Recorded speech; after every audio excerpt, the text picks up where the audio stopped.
So for our paper sewing samples, you are going to have two different worksheets. So we've got this one to start with so that you can practice the accuracy and control with the machine. And then we've got this fun one that you can do afterwards. So we're going to go through both just to give you an idea of how to do it accurately.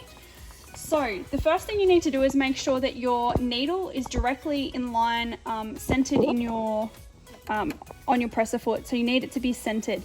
Every machine has different controls. So mine here, I can move my needle from side to side. So if your needle isn't centered and it's not in line with that line on your presser foot, it won't make this activity very easy. So you need to make sure that it's in line.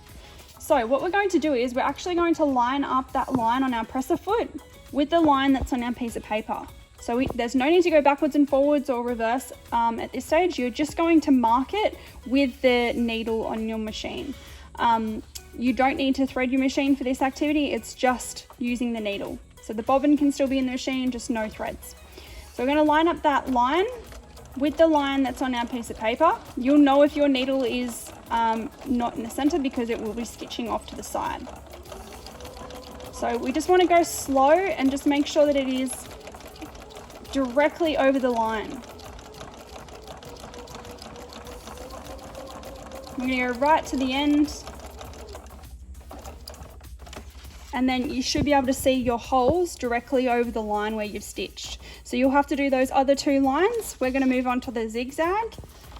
So you're going to lower your presser foot, matching up that line with the zigzag line. This one's a little bit trickier because we have to pivot. So we're going to go right down to the corner, and you're going to roll your needle down directly in the corner of the zigzag. You're going to lift your presser foot and you're going to practice pivoting. So you're going to pivot, match up that line on your presser foot with the line that's on the piece of paper, and just go slow into the corner because you will have to roll your needle down. Lift your presser foot, spin your paper, and then lower it down again. So it is going to take a little bit of time. If you go too far, you can wind the hand wheel back and then lift up your presser foot, lower it back down, and you're just trying to line up that line on your presser foot with the line that's on your piece of paper. So you're going to have to do that for the other two rows. Just lift up your presser foot and roll your needle out to bring your piece of paper out. Then for pivoting, it's similar to the zigzag. You're going to lower it on top of the line, lower your presser foot down. You're going to stitch on top of the line, and then you're going to practice that pivoting again. So you can just roll it back if you've gone too far. You may have to fold up your piece of paper just to get it underneath the machine a little bit.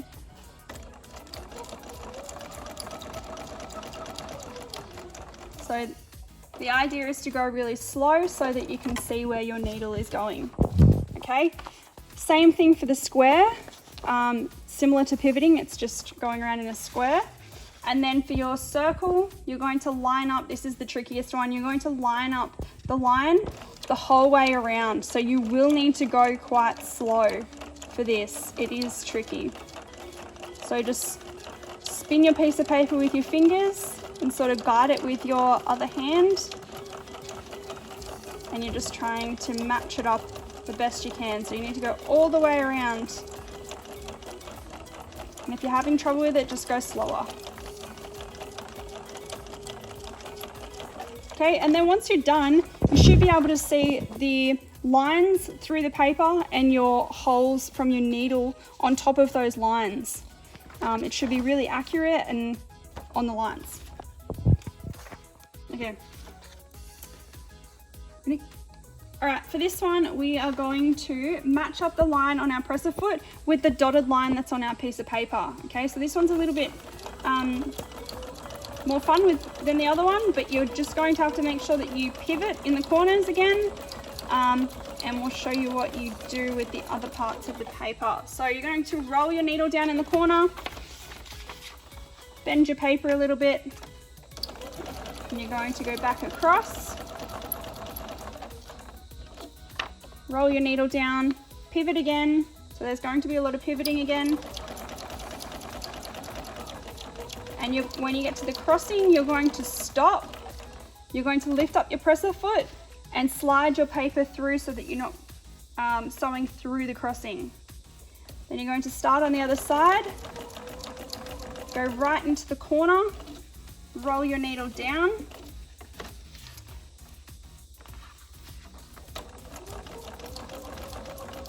and then you're just going to follow the piece of paper. So you need to stay really accurate with it again and line up the stitching or the needle holes with the line in the center.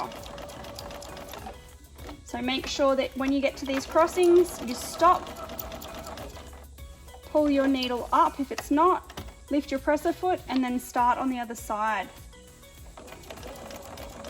And you're just going to keep following the piece of paper. Now when you get down to the bus, you're just going to go around the bus. You're going to go really slow past the speed camera and you're going to go around the roundabout.